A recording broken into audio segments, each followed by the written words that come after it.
Hoje vamos falar sobre Daniel, a fidelidade de Daniel. Desde a sua juventude, quando foi transportado para a Babilônia, ele mantinha um forte relacionamento com Deus. Nós olhamos lá no primeiro capítulo e também no capítulo 2 de Daniel. Ele não se contaminou com o cardápio do rei. Ele recebeu, juntamente com seus três amigos, conhecimento e sabedoria em toda a cultura.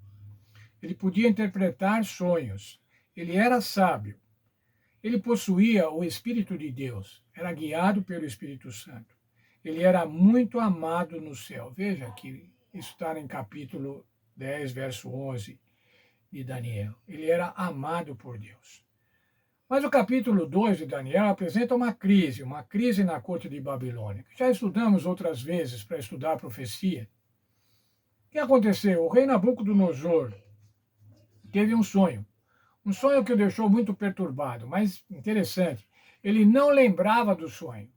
Ele ficou perturbado, ele ficou aflito com relação ao sonho, mas ele não se lembrava do sonho. Chamou os magos, os encantadores, os sábios do reino, para que revelassem o sonho. Mas como eles podiam revelar o sonho? Ele não contava qual tinha sido o sonho. Chamou todos os magos, inclusive Daniel e seus 3 amigos. E como eles não podiam interpretar o sonho, ele decretou um decreto de morte para todos eles. Se não conseguissem interpretar o sonho, todos morreriam. Quando o rei Nabucodonosor decretou a morte de todos os sábios da Babilônia, Daniel buscou a misericórdia de Deus para compreender o mistério do sonho. Isso está em Daniel 2,18. E quando o Senhor lhe revelou o sonho do rei, ele imediatamente orou. Veja, irmãos, o que aconteceu? Todos os sábios agora estavam sujeitos à morte. Daniel orou a Deus. Daniel e seus 3 amigos hebreus, oraram a Deus para que o Senhor Deus desse a eles uma iluminação, para que eles entendessem, para que eles soubessem qual tinha sido o sonho. Vamos ver as características da oração de Daniel. Em primeiro momento, irmãos, em primeiro lugar, essa era uma oração singular, uma oração única, específica. O pedido da oração era para revelar o sonho, para livrá-los da execução. Daniel e seus companheiros não oraram simplesmente porque era um hábito, ou porque a oração fazia parte da natureza da sua cultura. Por ser única aquela situação específica, a oração deles se mostra genuína e de coração. Era uma oração específica, uma oração indispensável, com um tema indispensável. Não era porque eles estavam acostumados a orar todo dia, mas era uma oração para que o Senhor desvendasse o sonho. Mais ainda, essa oração de Daniel era um encontro com Deus. A oração de Daniel e seus amigos não é uma experiência mística, nem um mero momento de meditação espiritual, na expectativa de produzir relaxamento e paz. Daniel desejava encontrar-se com alguém que ele não podia controlar nem prever, alguém fora de si, o Deus do céu. Ao orar, Daniel estava buscando um encontro com o Deus do céu. Um encontro com o Deus do céu, que falaria sobre o sonho, que desvendaria o sonho. Veja Daniel 2,18 como era o objetivo da oração. Para que pedissem misericórdia ao Deus do céu sobre esse mistério, a fim de que não morressem com o resto dos sábios da Babilônia. Era essa o desejo de Daniel, encontrar-se com o Senhor. Mas ainda a oração previa um movimento descendente, a resposta divina descendo até Daniel, a resposta divina vindo do céu. Os sábios caldeus, pretendiam resolver o problema, uma resolução terrena, através de ritos, magias e de habilidades. Daniel pretendia resolver esse problema, desvendar o sonho do rei, através de uma ação descendente do Senhor Deus até a terra. Para Daniel, o Deus do céu desce e revela os mistérios do sonho. Se Deus responde às nossas orações, não é por nossos méritos, nem pela qualidade da oração. A resposta divina não depende de nós, mas dele e de seus méritos. Essa ideia de total dependência dos méritos de Deus é o significado do sacrifício levítico, que aponta para o sacrifício de Cristo. Por essa razão, o Senhor Jesus, o cumprimento do sacrifício levítico, recomenda que oremos ao Pai em seu nome. A nossa salvação é um movimento descendente. O Senhor Deus desceu, como diz lá em Filipenses, o Senhor Jesus não teve por usurpação ser igual a Deus, mas desceu para nos salvar. Mas ainda, a oração de Daniel continha um elemento de gratidão. Daniel bendiz ao Senhor, porque ele é que concede sabedoria e poder, os quais pertencem unicamente a Deus. Veja, Daniel 2:20. Seja bendito o nome de Deus, que de eternidade em eternidade, porque dele é a sabedoria e o poder. Assim, Daniel reconhece a sua dependência completa dele. Mais importante ainda, Daniel reconhece a graça misericordiosa de Deus. O que recebemos do Senhor é um dom gratuito, uma graça, que nada tem a ver com a nossa própria sabedoria. Mais ainda, a oração de Daniel tinha um componente de profecia. A direção da história pelo Senhor, os reinos mundiais, o estabelecimento do reino de Deus. O sonho, que era de uma estátua de vários metais, que representavam os vários reinos da história, mostrava que o Senhor Deus continua, que o Senhor Deus estava e está no comando da história. Ainda que a resposta divina à oração de Daniel tenha salvado sua vida e a dos outros sábios, o ponto mais importante é a salvação futura do mundo e do próprio rei. Aquela pedra que destrói a estátua e estabelece o reino de Deus. Daniel bendiz a Deus por muito mais do que a preservação da sua vida. Ele dá graças, sobretudo, pela presença de Deus na história e por seu controle sobre os eventos mundiais. Daniel também agradece o poder de Deus de mudar os tempos, remover reis e estabelecer o seu reino eterno. Do mesmo modo, a oração de Cristo no Sermão do Monte concentra-se na esperança. Qual esperança? Venha o teu reino.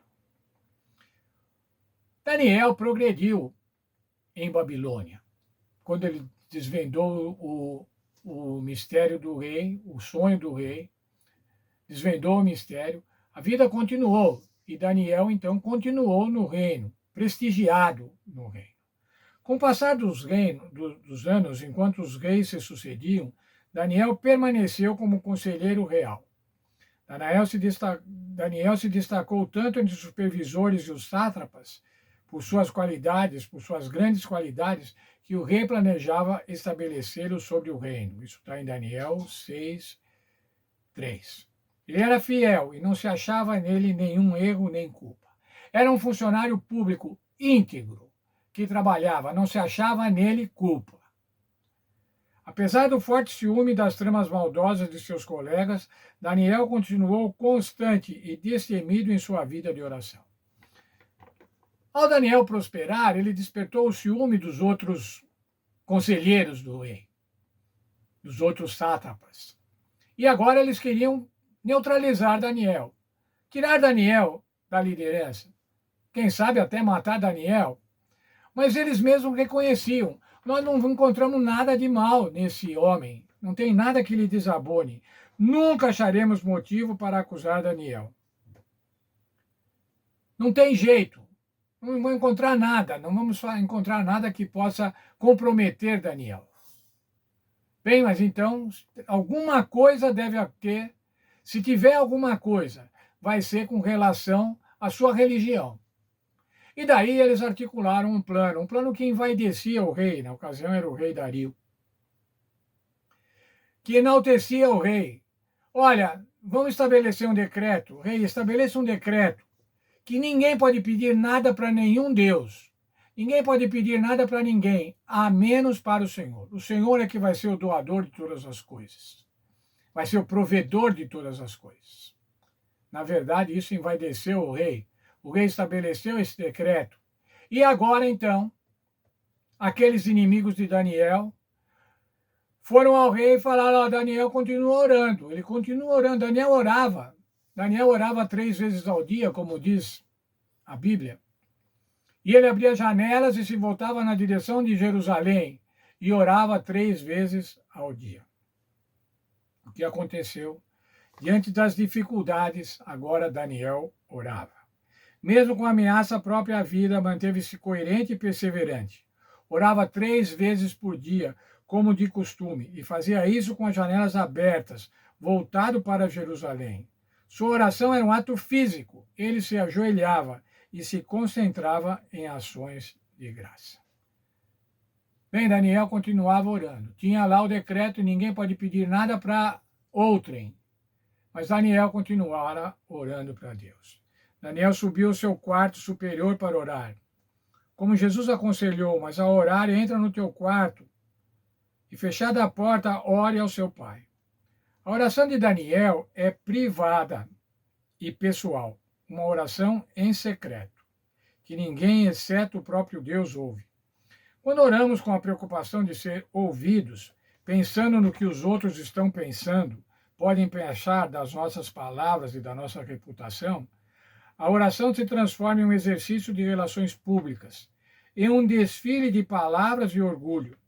Pior ainda, ela se torna uma oportunidade de vanglória, em vez de um encontro com o Senhor.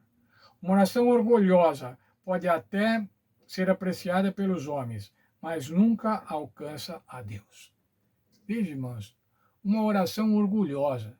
Será que temos, às vezes, praticado orações públicas orgulhosas? Temos buscado palavras bonitas, construções bonitas, para orarmos a Deus quando oramos em público, quando oramos na igreja, para nos orgulhar, para nos envaidecer, para que as pessoas saiam falando: veja lá que oração bonita que ele fez. Acabamos de ler aqui, irmãos. Uma oração orgulhosa pode até ser apreciada pelos homens, mas ela nunca alcança a Deus. Bem, mas o Senhor teve um plano divino para salvar Daniel. Daniel foi lançado na cova dos leões, era lá que ele devia morrer. Imagine, irmãos, que morte terrível. Ser dilacerado, comido pelos leões. E Daniel passou lá à noite. E no outro dia, o rei foi ver o que tinha acontecido. O rei tinha ficado transtornado também, com o decreto que ele assinou e que não podia ser revogado, e com a condenação de Daniel. Veja a resposta de Daniel, Daniel 6, 22. O meu Deus enviou o seu anjo e fechou a boca dos leões, para que não me fizessem dano. Porque achada em mim inocência diante dele, também contra ti, ó rei, não cometi delito algum. Ficou demonstrado de uma maneira concreta, de uma maneira terrível. Ele passou a noite na cova dos leões e não lhe aconteceu nada, porque o seu Deus o protegeu, porque ele não havia feito nada que o comprometesse, nem a Deus, nem ao rei. Por conta disso, irmãos, o rei baixou um decreto e mandou para todas as terras que faziam parte do seu reino, falando sobre o Deus de Daniel, testemunhando sobre o Deus de Daniel. O testemunho de Daniel e do seu Deus por conta da fidelidade de Daniel. Deus esteja conosco, irmãos, nos ajudando, para que a gente possa ter uma vida como a de Daniel, íntegra. Que as pessoas vejam cada um de nós fazendo, não dá para encontrar nada que desabone esse homem ou essa mulher. E que nós possamos testemunhar do Senhor Jesus. Testemunhar de que somos filhos de Deus, que vivemos de acordo com a sua vontade, que procuramos viver de acordo com a sua vontade. E dessa forma, esse testemunho possa aproximar outros do Senhor Jesus. Deus esteja com cada um de nós e que cuide e aumente a nossa fidelidade.